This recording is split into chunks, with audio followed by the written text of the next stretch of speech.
Honorable members of both houses, members of the Joint Select Committee, Mr. Chairman, ladies and gentlemen, good morning. My name is Janine Butcher.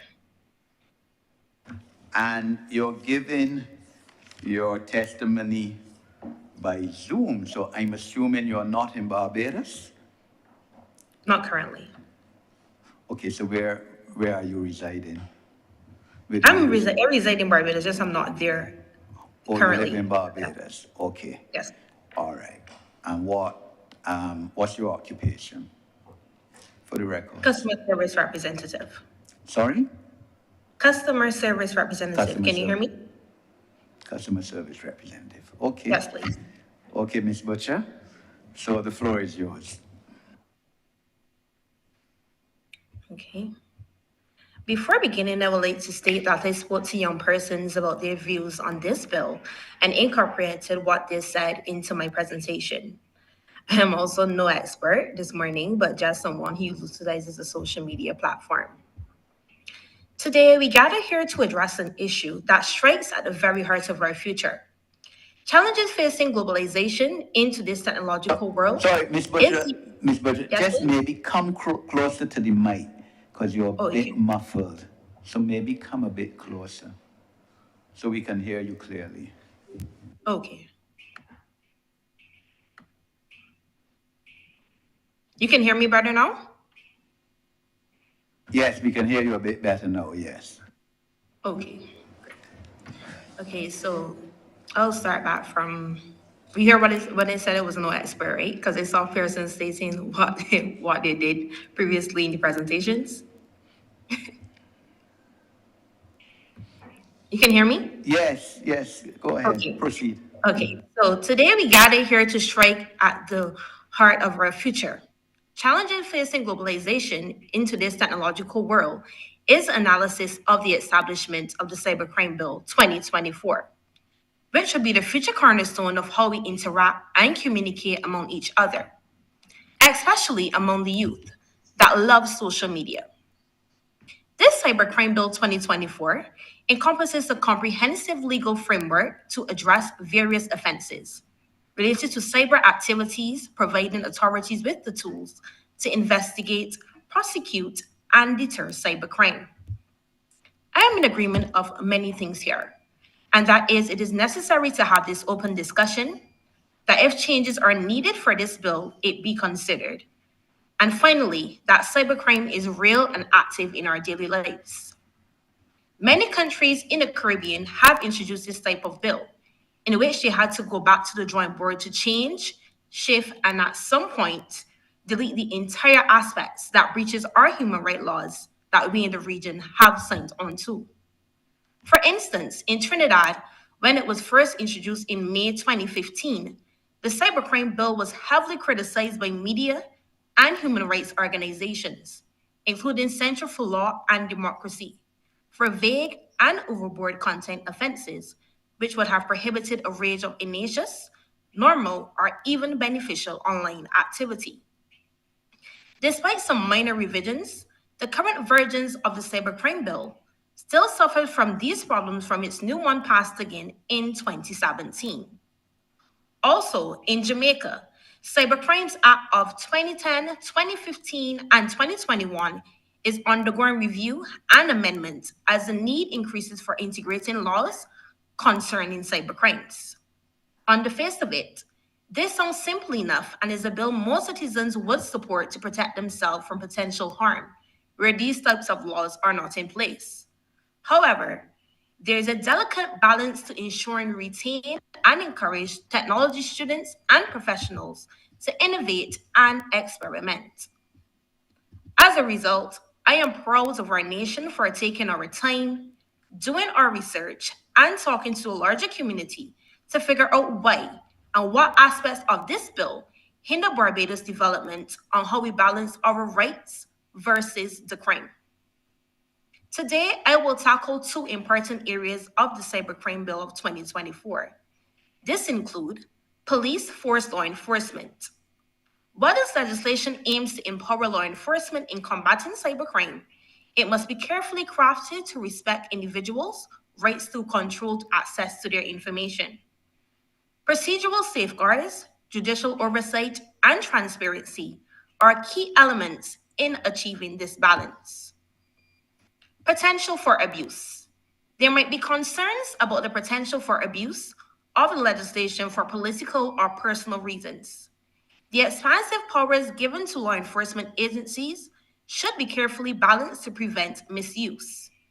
Indeed, the potential for abuse is a critical consideration when assessing legislation, especially when it grants expansive powers to law enforcement agencies. Here's an analysis of the potential for abuse in the context of discussed legislation and some recommendations to be put in place for Parliament to consider. Political interference. Given the broad scope of the legislation, there may be concerns that it could be used to stifle political dissent. Therefore, safeguards in the law should be in place to prevent the legislation from being misused to target individuals expressing legitimate political concerns or opinions, thus upholding the principles of free speech. Selective enforcement. The legislation must be applied uniformly and without discrimination. There should be safeguards to prevent selective enforcement based on political affiliations, personal vendettas, or other non criminal motivations. Hopefully, everything goes being unbiased. Whistleblower protections. Whistleblowers play a crucial role in exposing wrongdoing. The legislation should include provisions to protect whistleblowers who may be disclosing information in the public interest. This prevents the legislation from being used against individuals seeking to expose corruption or misconduct. Oversight mechanisms. Establishing independent oversight bodies separate from law enforcement agencies can help mitigate the risk of abuse. These bodies can review the application of the legislation, investigate complaints, and ensure that powers are exercised within the bounds of the law. Clear legal standards. Offenses outlined in the legislation should be clearly defined to prevent arbitrary or subjective interpretation. Clear legal standards help ensure that law enforcement actions are based on objective criteria, reducing the potential for abuse.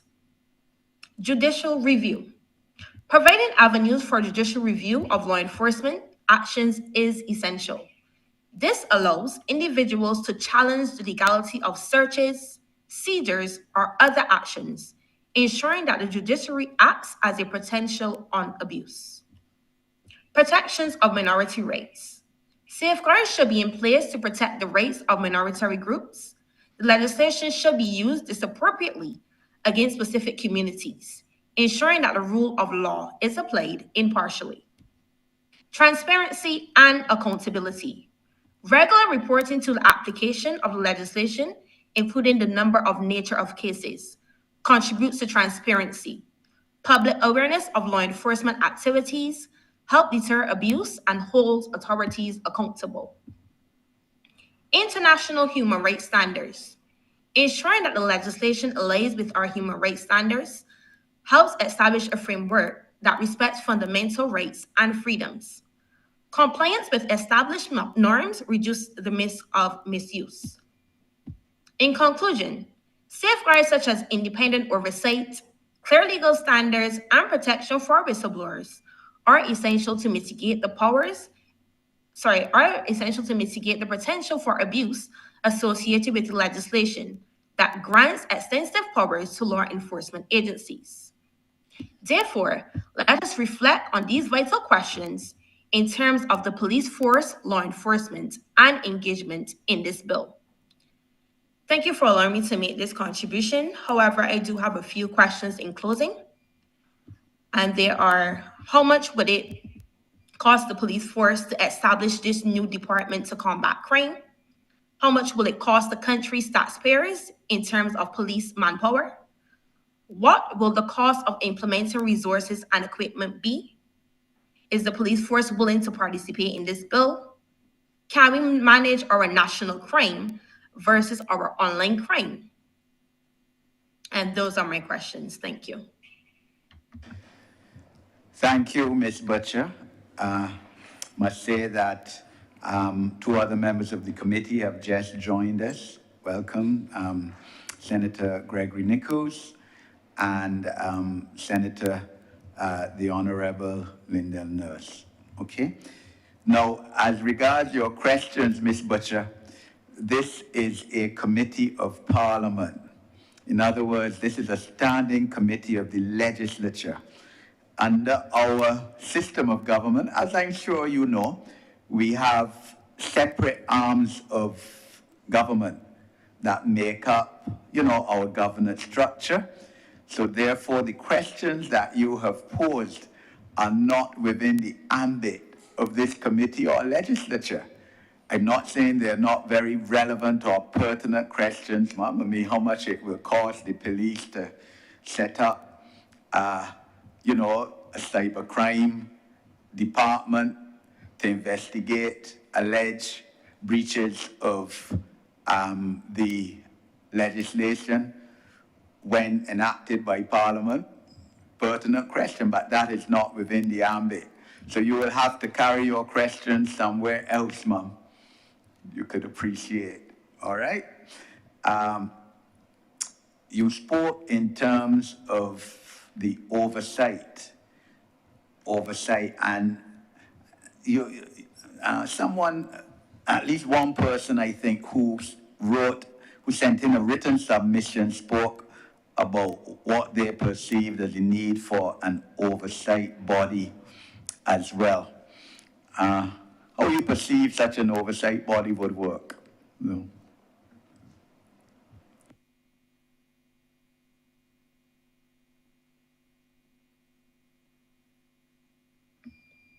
Sorry, can you hear me now? So, sorry, did you hear the question?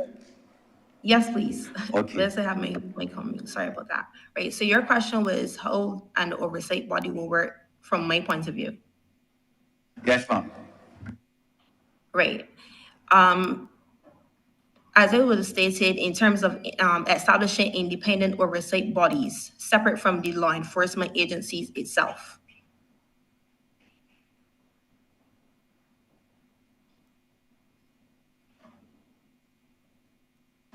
Right, but wouldn't that just add to the bureaucracy of the situation? I don't understand the question. No, because you're now talking about another body separate from law enforcement. I mean, you also have the judiciary that is there, that, once someone is charged, will have to hear the case and make a judgment on the matter. So isn't that sufficient oversight and bureaucracy? Why do you want to add another layer of bureaucracy to a situation? In terms of being unbiased and in terms of like the manpower, which I would have stated as well. So the body that you're speaking of has efficient manpower to oversee the cybercrime bill alone, as well as the other crimes that we have in Barbados as well. No, but like I said, we're a legislative body. I'm sure that once the bill is passed, enacted, that those with responsibility over the police department would adjust and operationalize the matter. All right? But as I said, that's not for us to be concerned with here. Okay? Understand. Any members would wish to engage Ms. Butcher? No? Okay.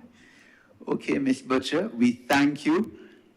Your testimony is, of course, on record and will be part of the report of this committee.